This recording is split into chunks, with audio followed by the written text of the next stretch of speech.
Hey YouTube, it's Faye, and for today's video, I'm going to address a question that I've been getting a ton lately, which is awesome by the way, and that is, how do I get into the automotive industry? What a great question. And I'm going to talk about this from a perspective of someone who is not going to be attending tech school or who hasn't yet. The reason for this is, first, I feel like I have to preface this by saying this is not that I have anything against tech school, technical college, or community college that teaches, hands-on trades and that sort of thing at all. That was just not the path that I took. And I feel like the people that are already in those programs or are already planning to do that don't need to be asking me that question, right? They've got their guidance counselors, they've got resume writing courses, and a lot of times in your last year of tech school, there will be dealerships and local shops that are partnering with that college to get externship programs, internship programs, that sort of thing, job placement. So probably not asking me on this channel, but also I'm speaking from personal experience. I'm speaking about what worked for me, and I do not have an automotive degree. I did go to college, not tech school. So this is just things that worked for me, and I feel like this is a good representation of the last 15 years of my life and how I got to where I am now. Number one, if you know me already, then you know what I'm gonna say, and that is absolutely get yourself a project car. Take a step back. I know you're thinking, oh my gosh, maybe I'm too young, I don't have a driver's license yet. I have zero money for a project car. I don't have a place to store it. Hold up. Hear me out. First of all, you do want to start with a project car. You want to start with something that is yours or something that you are okay with messing up on and breaking. When you get into this career, you're going to break and mess up a lot of things. You're going to learn really quickly what plastic is brittle and probably going to break. You're going to learn torque specifications and how tight is too tight before you strip something. You don't want to be making those mistakes on the job. You want to make those mistakes at home on your own car, and you want to learn how to fix those mistakes without the pressure of the time clock or an upset customer and that sort of thing. And also, how you're able to deal with those problems on your own car without any pressure, without any stress, is definitely going to help figure out if you're able to handle those stresses and pressures in the job setting. At work, we get paid flat rate. We don't get paid hourly. So if you make a terrible mistake and you've got to correct it, you may spend hours of your day correcting something and not getting paid for it. So really learning all that stuff early on is awesome. It's a good reason to get project cars, to make a lot of mistakes and get them out of the way and learn on your own vehicle first. And then also, do you enjoy doing these projects? Do you enjoy researching these projects? We're always more invested when it's ours, right? So get yourself an owner's manual and a repair manual for that vehicle. Learn how to look up repair information and torque specifications. And if by the end of building that car, or even halfway through building that car, are you still in love with it? Do you see yourself doing that 9 to 5? And most importantly, if you're to do that for 15, 20, 30 years, will you still love it and will you still enjoy working on your project car? Okay, now, so back to a few concerns. I'm not even 16 yet, I don't have a license. Who cares? Bring it home, put it in the driveway or put it in the backyard, just start tinkering on it. It doesn't even have to be a car, it could be a motorcycle, could be anything. Something that one of my friends always recommends is get a little Briggs & Stratton 1-cylinder engine and take it apart and put it back together and just see, am I able to pay attention to how this thing came apart? Am I able to follow the repair manual? Am I able to figure things out without the manual? Does it run at the end, or was there something broken about it and am I able to fix it? And a project car doesn't have to be running either, and it doesn't even have to be yours. Okay, hear me out. One of my first ever project cars way back in, I think 2009 maybe, belonged to somebody else. He had gotten in a terrible accident and the car was completely totaled, and he bought it back from insurance because it had a bunch of really cool parts on it. And he didn't have time to disassemble it, so he hired me to disassemble it, and I got paid by the job basically. Every part that I sold off of it, I got a small percentage of, and it was in his garage and I worked in his garage taking it apart, but then I dealt with all the Facebook ads, all the Craigslist ads, all the eBay ads, and I dealt with making sure that I had the correct part. So I learned parts identification through that project car. And then I also learned how to figure out what other cars it fits. Now this was a great lesson because obviously if I broke a part, I wasn't gonna be able to sell it, right? Or at least not for the same amount of money, and then I would be losing. And another great thing I learned was how to exchange parts from one vehicle to another. This was an Audi. A lot of those parts that fit on Audis not only fit on that one model of Audi, but other models and other models of Volkswagens as well. This also taught me how to test parts. Someone wanted a window regulator. I looked through the repair manual and I figured out how to test and make sure that motor worked, and that allowed me to sell it for even more money. So this is just an example of how you don't even have to have money, a garage, or a car up front to get a project car and still learn a ton of skills.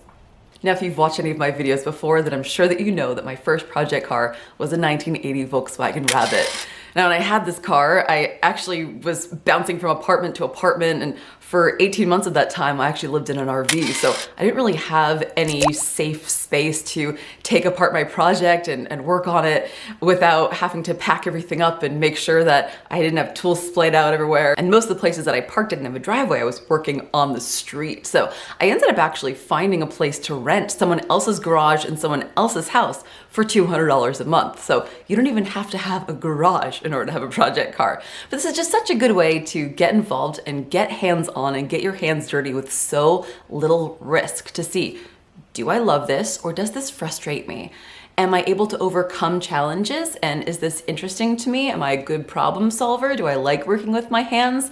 Or man, like my body isn't into bending in these weird positions to get underneath the dash, or gosh, my brain just can't wrap around this problem, or I get frustrated really easily. It's just a good way to see, am I fit for the automotive industry? And not only that, it is a great thing to put on your resume if you have nothing else. And I'm gonna make a follow-up video on resume building when you have no experience in this field as well. So that is point number one, tip number one, absolutely, absolutely get a project car. Now, tip number two is find a mentor. This is very different than my tip number three, which is find an internship. And I know that sounds like with both of them, you're not paid and you're working for somebody else, learning new skills, but huge difference between mentor and internship. So let's start with finding a mentor. Find someone that you aspire to be like and ask them if you can shadow them and you can learn from them. Now, it's really, really important that you do not get in this person's way. You do not slow them down. Try really hard not to ask the same questions over and over and over again. It is a blessing, a total blessing, if you find somebody who is willing to share their hard-earned skill set with you. So many of these people who have been in the industry for so long have gone through it and done it the hard way, and they have had to face the consequences of making mistakes. And it can be definitely a challenge to find someone who's willing to mentor you, because it takes a lot of energy for them to have someone in their space, to have someone asking questions. So you want to make yourself invaluable to this person. One thing I like to do is clean up their work area, put away their tools, offer to buy lunch or bring them coffee in the morning or something like that. Stay out of their way and make sure that you are giving something back to them as well. Always be very grateful for their time. Always thank them. Make sure that you act serious about wanting to learn as well. I always recommend, don't have your phone out. Bring a little notebook and put it in your pocket. Notebook, pen, take notes. And every single day that you go to visit them and to shadow them, have a new set of questions and reflect on what you learned the day before. Don't bombard them every single day. Maybe say, hey, can I come every Friday from 3 to 6? For this amount of time. So they also know that they're not on the hook to mentor you forever. This is a huge time investment for them, and a lot of older folks are unwilling to share their trade secrets that they've worked their entire lifetime to share. So you really want to make sure that you're grateful. A lot of times though, people do get excited about young people who are interested in their trade. And that is fulfilling enough for them that they're able to pass on that. But that's not enough for everybody, so you should never assume. Now, that's something where you're probably going to be helping them out in the same way over and over again. Every time you show up, make sure you clean the bathrooms, mop the floors, take out the trash, put the uniforms where they belong, empty the oil change containers, refill the brake fluids, that sort of thing. Just do some menial tasks to really repay them for the time that they've spent with you. They don't want to have to do those menial tasks either, right? So you can get those things done and just help them out and contribute to their quick and easy workflow that way. And this is a real opportunity to see a day in the life of that career. Now, tip three is get an internship or an apprenticeship. Now this is different because this is more formal. Typically you'll get an internship with a company or a corporation, and you definitely want to know your rights for this, for sure. Now I have done both getting a mentor and getting an internship, an unpaid internship. I've had 3 incredible mentors over the course of my career, and I would not be who I am without those people. I still have mentors to this day. There's still people who teach me, and I just feel absolutely so blessed. I think that is the best way by far to learn, is mentorships and internships. I had one unpaid internship and I did not know my rights. These vary state to state, so just make sure that before you get yourself committed to an unpaid internship that you know your rights and what you're allowed to get out of it, what you're supposed to get out of it. So unlike shadowing a mentor, when you're in a formal internship, you're not supposed to be doing the job of an employee, but just unpaid. You're supposed to be learning something, you're supposed to be supervised, you're supposed to be shadowing, but every single day is supposed to be something different. You're always sort of working towards learning a new skill or seeing some new process happen. Quite often you'll be going through a school to do this, and they'll have a check sheet of things, and you've got to have a certain amount of hours, and this helps towards maybe getting your ASC certifications or graduating. But in my case, I had nothing on my resume. I could not find a job, and so I went into a shop that I was interested in working at, and I offered to be an unpaid intern. Let me tell y'all, I ended up changing oil for free as the only lube tech for over a year. That was me being taken advantage of for sure, and I do not recommend that to anybody. So definitely though, do unpaid internships for sure, but just know what you're supposed to get out of it. I did learn a ton from a lot of the other technicians that I was working with, but I was also definitely taking advantage of. I worked over 40 hours a week, every single week. And then I had a second job that I did in the evenings because I was just, a kid in my 20s that had an apartment, that had gas to put in my car, and that had insurance to pay for, all this stuff. And I just worked myself to death, but I still knew I wanted to be in the industry. So I guess it was a good litmus test. And then thankfully the year after, I got my first job paid at the Toyota dealership, and I started out on the lube rack, which is the next thing. Do not be afraid. Tip number 4, to start out at the very bottom of the industry without any experience. There were so many people that are hired on the lube rack of dealerships or even just quick lube places without any experience at all, and they do on-the-job training. And so you start out at the bottom. We all pay our dues as oil change slaves. There is no problem with that. And I feel like you can learn a lot on the lube rack.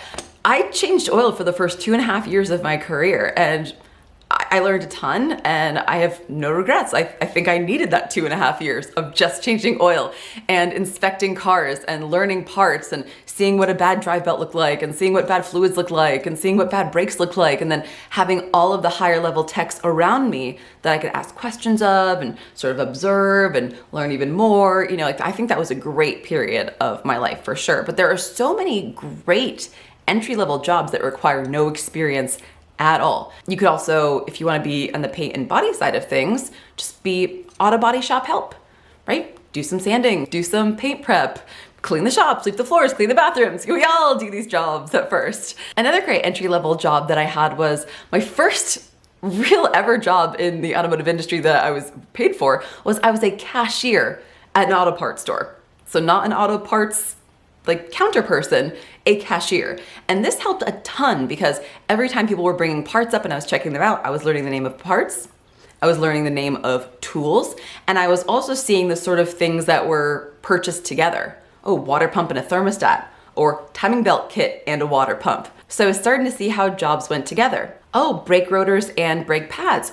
Oh, well, I have a chance to upsell here. I'm going to recommend that they also get brake parts lubricant, and I can show them on the diagram how to use it. And I can also recommend that they get some brake clean, right? So I'm learning all these things that later on as a technician, I'm gonna need to know as well. And eventually I graduated off being just a cashier and onto the counter as a parts counter person. And then I learned even more. I learned how to cross-reference part numbers. I learned how to look up parts on parts diagrams and really understand even more what all these parts actually were, and more tools too. So parts was an awesome place to get started.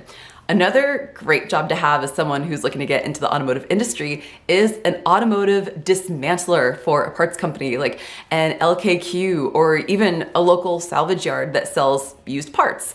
Quite often you can go out onto the yard and rent your own parts, which is another great thing to do to get into the automotive industry. By the way, that's another job opportunity there too, not just buying a parts car that you may rebuild for yourself, but you also might get into buying a parts car that may be very cheap, doesn't have a running engine, but you disassemble it, learn the parts, and sell them and make your money back so you can, get more parts. Or working in a junkyard, go into a junkyard, take cars apart, bring your tools in there, Hey, if you break anything, it's this junkyard, right? I mean, it's already junk, right? So you can definitely afford to make some mistakes in there. Or pull some parts, do a good job pulling them, buy them from the junkyard, sell them for double, on eBay or something like that. So yeah, automotive part dismantler. Another great career starting in a tire shop. I used to love doing tires. I thought it was such a good workout back in the day. So yeah, working in a tire shop. And this is also great for an automotive enthusiast because, oh my gosh, you can get, I used to save tires that weren't really truly bad, and I did not buy tires for a very, very, very, very long time. Tire shop is a great place, and quite often it does not require any prior experience, but just a bunch of on-the-job training. Now, once you get into these sort of low-level positions, there are so many opportunities to get trained and to advance more. Now, I've taken a ton of classes with Toyota since starting out with no experience, no automotive degree, and no prior certifications. In my first 6 months on the lube rack, I took and passed a bunch of little classes on certifications that taught me a ton about checking basic fluids and what the markings on the side of the tires mean, all sorts of stuff that was really, really helpful and beneficial to my career. And they paid me for that rather than me paying for that. So a lot of times you can get that. Or if you start in, a small mom and pop shop as, a shop helper, sometimes they'll pay for some certifications for you. So that's idea number 4. Just start with a very, very low level automotive job that requires no skill or no prior experience, and work your way up, or just even see if you even like it. 5th, and yes, I've done all of these, by the way. My 5th tip is get involved with a local grassroots race team, or a big race team, but volunteer your time helping out in their pit crew. And you may start out with something super basic, like volunteering at a rallycross and just, every time they come off, just helping knock dirt off their tires. Or maybe just, checking fluids and filters. Or, maybe helping at an autocross and all you're doing is swapping wheels. Well, maybe that will then graduate you to another position, maybe a mechanic assistant for that team. And it's also fast paced, it's really exciting, it's great for a car enthusiast, it's great to sort of get you involved and sort of see what things are breaking, just great for experience. And another great thing to put on your resume, and something that I certainly did, I have volunteered on several pit crews for different race teams, from rallycross to drift to most recently, only 3 or 4 years ago, volunteered on the pit crew with Toyota in the program that they had for the new Supras. So that was pretty awesome. I wanted that experience and I just volunteered my time and got noticed. So that was really, really helpful. So you also don't have to be brand new in your career to do any of this to advance in learning. So those are my top 5 tips for getting into the automotive industry or just getting started without an automotive degree. Now, if you were in high school, oh my gosh, sign up for shop class. Absolutely. I wanted to, my parents didn't approve, which is a bummer, so I never did that. So once again, can't talk from experience, but I hear a lot of people love that and they learn a ton. Or if you're in the Scouts, I've actually taught a few classes to the Girl Scouts because they have an automotive certificate of some sort. So that's a pretty cool way too. And I actually got my intern from teaching a Girl Scouts class, which is pretty cool. Also, yeah, if you want to get into automotive technical school, fantastic. There are so many great resources and they really do help place you in jobs from what I hear, but that was not a path that I took. So if you guys are watching and you are in the automotive trades already, go ahead and please leave your recommendations below for things that people can do to get into the automotive industry. I hope these were helpful for you. If they were, then definitely let me know in the comments. It means a lot to me, and I will see you in my next video. Thanks for watching. Bye.